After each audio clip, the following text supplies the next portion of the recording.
बात दिल्ली में देखिए, आज के दौर में चुनावों का कोई औचित्य नहीं बाकी बचा है। चुनाव जिस तरीके से हो रहे हैं, जिस तरीके से नाइंसाफ़ी और बेईमानियाँ की जा रही हैं, चाहे वो प्रचार हो, चाहे कैंडिडेट्स को दबाने की बात हो, चाहे पोलिंग वाले दिन गड़बड़ियाँ करना हो, एक्स्ट्रा वोट बना के वोट डालने हो। 40-40 लाख वोट बढ़ गए महाराष्ट्र में और चुनाव आयोग कोई माकूल जवाब उसका दे नहीं पा रहा है।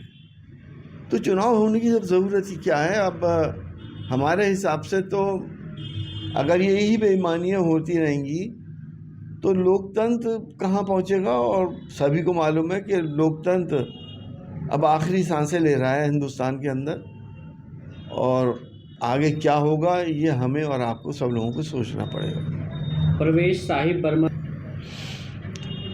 अब ये तो देखिए, मुझे तो एग्जैक्ट हालात का पता नहीं है वहाँ पे, लेकिन केजरीवाल अगर हिंदुस्तान से किसी भी सीट से खड़े होते हैं तो कोई उन्हें हरा नहीं पाएगा आसानी से।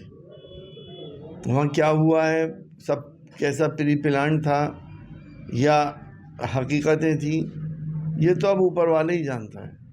दिल्ली की मुख्यमंत्री और आप उम्मीदवार आतिशी अब सारी सीटों पे थोड़ी जीत दर्ज करा लेंगे, कुछ सीटें तो छोड़ेंगे ही कि फेस सेविंग करने के लिए। आतिशी कह रही है कि ये जश्न मनाने का समय नहीं है बल्कि भाजपा के खिलाफ युद्ध जारी रखने का समय है।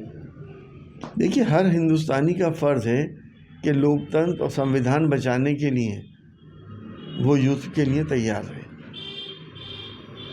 मनीष सिसोदिया ने हार से जाहिर सी बात है, हार जीत तो होती है, अपने क्षेत्र के लिए तो सबको काम करना ही चाहिए, और उन्होंने जब स्वीकार करी है तो सही करी है। में कांग्रेस को कोई सीट नहीं मिली, चुनाव आयोग। देखिए, अब कांग्रेस को अब आत्मचिंतन करने की ज़रूरत है। उनका इंफ्रास्ट्रक्चर बहुत कमज़ोर है और दिखावा ज़्यादा है, काम कम है, इसीलिए नतीजे आते हैं। अन्ना हजारे कह रहे हैं कि शराब। अब देखिए, ये शराब घोटाला की इंक्वायरी में क्या अरविंद केजरीवाल मुजरिम साबित हुए? जब वो मुजरिम ही साबित नहीं हुए, कि यहाँ तो स्कैंडल्स होते हैं। 2G घोटाला याद होगा आपको, कोल का घोटाला याद होगा आपको, और आप ही लोगों ने बड़ा बढ़ चढ़ के प्रोपेगेंडा भी करा था। 4G और 3G स्पेक्ट्रम भी याद होगा। अब तो सारी इंक्वायरी के रिजल्ट आए तो कुछ भी नहीं निकला। रिजल्ट तो आने दिए। ये तो हिंदुस्तान के लोग इतने भोले भाले हैं कि प्रोपेगेंडा के ऊपर चलते हैं। जो प्रोपेगेंडा हो रहा है उसे सच्चाई मान लेते हैं।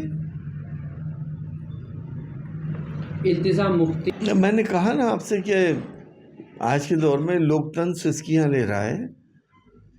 लोगों को बोलने की आज़ादी नहीं है, मिलने की आज़ादी नहीं है, खाने की आज़ादी नहीं है, पहनने की आज़ादी नहीं है, इबादत करने की आज़ादी नहीं है। तो हम किस जगह पे जा रहे हैं? हमारे बुजुर्गों ने बड़ी कुर्बानियाँ दे के हमें आज़ाद कराया था, लेकिन हम उसका रख रखाव ही नहीं कर पा रहे।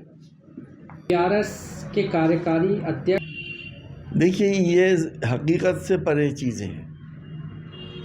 कांग्रेस पार्टी या राहुल गांधी जी कैसे भाजपा को हराएंगे, भाजपा को जीत दिलाएंगे, सॉरी।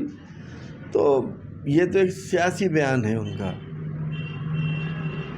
ये वहाँ पे क्यों हारे, कैसे हारे, तो बाद में चिंतन के बाद पता चलेगा। जहाँ जहाँ कांग्रेस की वजह से अब बीजेपी या आप पार्टी हारी हो, उसको देखना पड़ेगा। लेकिन हाँ, ये ज़रूर है कि जब तक सारे लोग मिलके बीजेपी से फाइट नहीं करेंगे, उस वक्त बीजेपी को हराया नहीं जा सकता। और जब तक EVM से चुनाव होते रहेंगे, उस वक्त बीजेपी को कोई नहीं हरा सकता। देखिए, हमने तो आपसे पहले भी कहा था कि वहाँ पे भाजपा जीती जाएगी, क्योंकि हमें पता है कि कितने मैनिपुलेशंस हो रहे हैं चुनाव में, कितनों के वोट काटे जाएंगे, कितनों के बढ़ाए जाएंगे, कितने लोगों को वोट नहीं डालने दिया जाएगा, कहाँ सख्ती होगी और कहाँ नरमी होगी। ये सब सरकारी तंत्र करता है।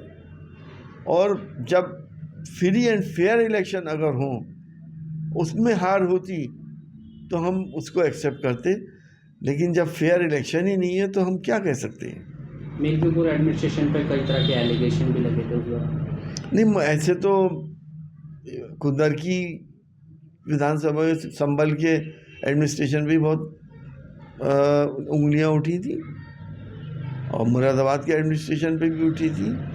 अब उंगलियां उठाने से फ़र्क क्या पड़ता है, तरीका होना चाहिए कि इस सारी चीज़ों को कैसे रोका जाए।